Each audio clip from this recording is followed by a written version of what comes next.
నారా చంద్రబాబు నాయుడు అనే నేను శాసనం ద్వారా నిర్మితమైన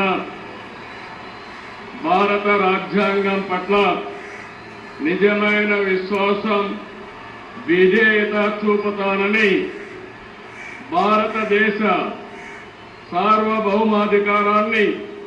సమగ్రతను కాపాడుతానని ఆంధ్రప్రదేశ్ రాష్ట్ర ముఖ్యమంత్రిగా